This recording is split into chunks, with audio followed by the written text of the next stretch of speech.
Hello friends, आपका अपने YouTube channel उत्तर जी के ट्रिक में स्वागत है। आज जो है मैं संविधान का प्रैक्टिस सेट लेकर आया हूं और बहुत ही महत्वपूर्ण प्रश्न होंगे। आपको जो है सारे के सारे प्रश्न अटेंड करने हैं, फिर अपना स्कोर बताना है आपने कितने सही अटेंड किए हैं। चलिए फ्रेंड्स, देर न करते हुए क्लास शुरू करते हैं। आज की क्लास का हमारा फर्स्ट प्रश्न है, किस अनुच्छेद के तहत संसद सर्वोच्च न्यायालय के क्षेत्राधिकार में वृद्धि कर सकती है? यानी कि जो है कौन सा आर्टिकल है हमारा जिसमें जो है संसद सर्वोच्च न्यायालय के क्षेत्राधिकार में वृद्धि कर सकती है। चलिए फ्रेंड्स, का सही आंसर देखते हैं। सही आंसर होगा इसका डी, अनुच्छेद 138। अनुच्छेद 138 के तहत जो है संसद सर्वोच्च न्यायालय के क्षेत्राधिकार में जो है वृद्धि कर सकती है। संसद का जो उल्लेख है आर्टिकल 79 में है और इसके जो है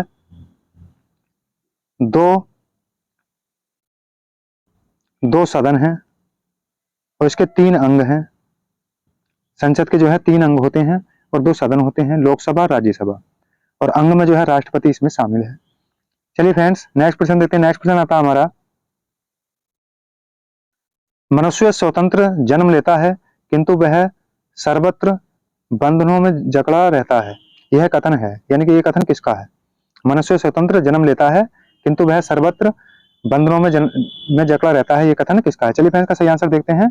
सही आंसर होगा इसका बी, ये कथन जो है रूसो का है। नेक्स्ट प्रश्न देखते हैं। नेक्स्ट प्रश्न आता है हमारा, स्वतंत्रता अति शासन की विरोधी है, यह कथन किसका है? यानी स्वतंत्रता जो है अति शासन की विरोधी है, यह कथन किसका है? चलिए फ्रेंड्स, का सही आंसर देखते हैं।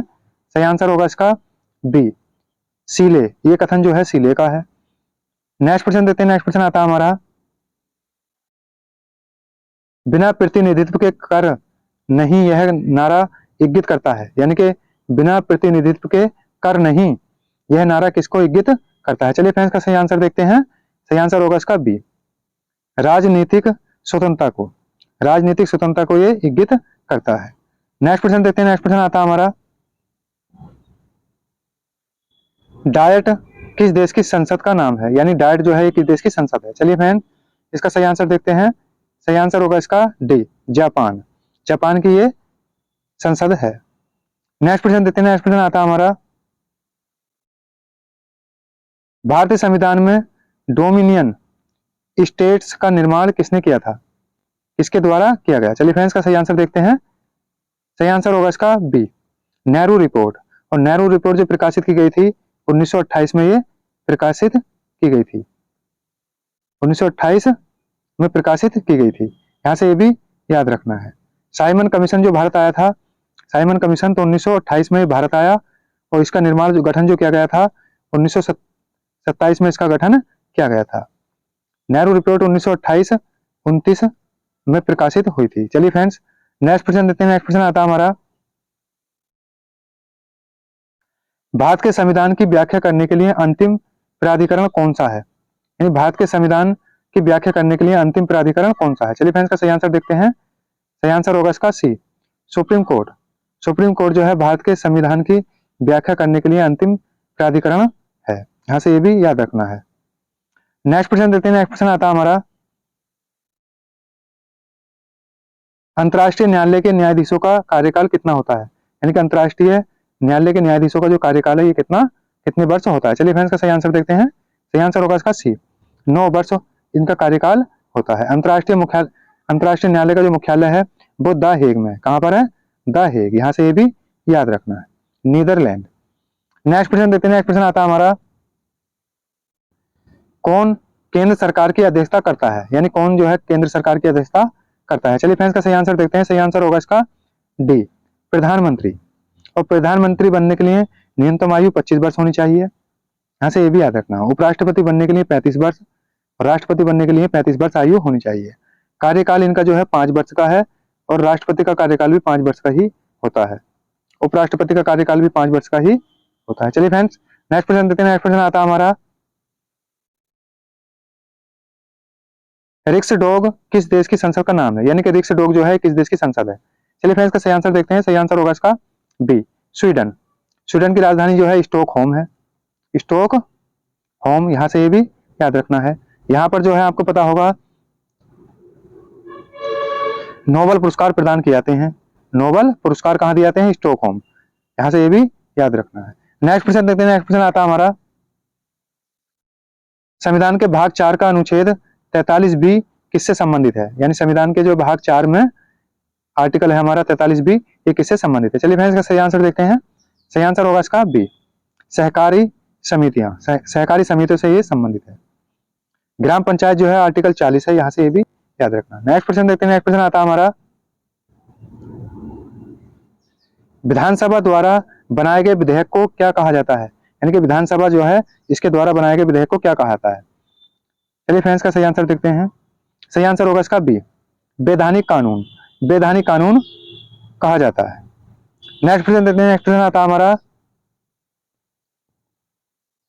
आर्थिक सलाहकार परिषद किसके द्वारा बनाई गई? यानी कि आर्थिक सलाहकार परिषद किसके द्वारा बनाई गई? चलिए फ्रेंड्स, इसका सही आंसर देखते हैं। सही आंसर होगा इसका डी, स्वतंत्र निकाय। यानी कि एक स्वतंत्र निकाय है, यहां से ये भी याद रखना है। अगला प्रश्न देखते हैं। अगला प्रश्न आता है हमारा, दल बदल विरोधी अधिनियम किस प्रधानमंत्री के समय पारित हुआ? यानी कि दल बदल जो है विरोधी अधिनियम किस प्रधानमंत्री के समय पारित किया गया? चलिए फ्रेंड, इसका सही आंसर देखते हैं। सही आंसर होगा इसका सी, राजीव गांधी। और दल बदल जो है कौन सी अनुसूची में है? 10वीं। 10वीं अनुसूची में जो है दल बदल से संबंधित है। नेक्स्ट प्रश्न देखते हैं। नेक्स्ट प्रश्न आता है हमारा, भारत की संसदीय प्रणाली पर किस देश के संविधान का स्पष्ट प्रभाव है? यानी कि भारत की जो है संसदीय प्रणाली पर किस देश के संविधान का स्पष्ट प्रभाव है? चलिए फ्रेंड्स, का सही आंसर देखते हैं। सही आंसर होगा इसका ए, ब्रिटेन। नेक्स्ट प्रश्न आता है हमारा, मुख्य निर्वाचन आयुक्त की सेवा शर्त तथा कार्यकाल कौन निश्चित करता है? यानी कि मुख्य निर्वाचन आयुक्त जो होता है इसकी सेवा शर्त तथा कार्यकाल कौन निश्चित करता है? चलिए फ्रेंड्स, का सही आंसर देखते हैं। सही आंसर होगा इसका ए, भारत का संविधान। भारत का संविधान जो है निर्धारित करता है। नेक्स्ट प्रश्न देखते हैं। नेक्स्ट प्रश्न आता है हमारा, राष्ट्रीय पिछड़ा वर्ग आयोग की स्थापना कब की गई थी? राष्ट्रीय पिछड़ा वर्ग आयोग की स्थापना की गई और ये कब की गई थी? चलिए फ्रेंड्स, सही आंसर देखते हैं। सही आंसर होगा इसका डी, 1993। 1993 जो है राष्ट्रीय पिछड़ा वर्ग आयोग की स्थापना की गई थी। नेक्स्ट प्रश्न देते हैं। नेक्स्ट प्रश्न आता है हमारा, भारतीय संविधान के किस भाग में नगर पालिकाओं से संबंधित प्रावधान है? यानी कि भारतीय संविधान के जो है किस भाग में नगर पालिकाओं से संबंधित प्रावधान? चलिए फ्रेंड, इसका सही आंसर देखते हैं। सही आंसर होगा इसका बी, भाग 9 क। भाग 9 क में इसका प्रावधान है। नेक्स्ट प्रश्न देते हैं। नेक्स्ट प्रश्न आता है हमारा, भारतीय संसद के कितने सदन हैं? यानी भारतीय संसद के जो है कितने सदन है? चलिए फ्रेंड्स, का सही आंसर देखते हैं। सही आंसर होगा इसका बी, 2। लोकसभा, राज्यसभा। राज्यसभा, ये 2 सदन होते हैं और अंग जो होते हैं इसके 3 होते हैं। राष्ट्रपति इसमें शामिल होता है। नेक्स्ट प्रश्न देते हैं। नेक्स्ट प्रश्न आता है हमारा, कौन राष्ट्रीय विकास परिषद के अंग नहीं होते हैं? यानी कि कौन जो है इसमें से निम्न में से राष्ट्रीय विकास परिषद का अंग नहीं है? चलिए फ्रेंड्स, इसका सही आंसर देखते हैं। सही आंसर होगा इसका बी, राज्यों के राज्यपाल। राज्य के राज्यपाल जो है राष्ट्रीय विकास परिषद का अंग नहीं है। और राज्यपाल बनने के लिए 35 वर्ष आयु होनी चाहिए, यहाँ से ये भी याद रखना है। योजना आयोग की जो स्थापना हुई थी 1950 में की गई थी। तो फ्रेंड्स, ये थे संविधान से बहुत ही महत्वपूर्ण प्रश्न।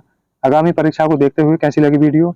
वीडियो अगर अच्छी लगी हो तो ज़्यादा से ज़्यादा शेयर करें, लाइक करें, हमारे चैनल को सब्सक्राइब करें। वीडियो में अंत तक बने रहने के लिए धन्यवाद।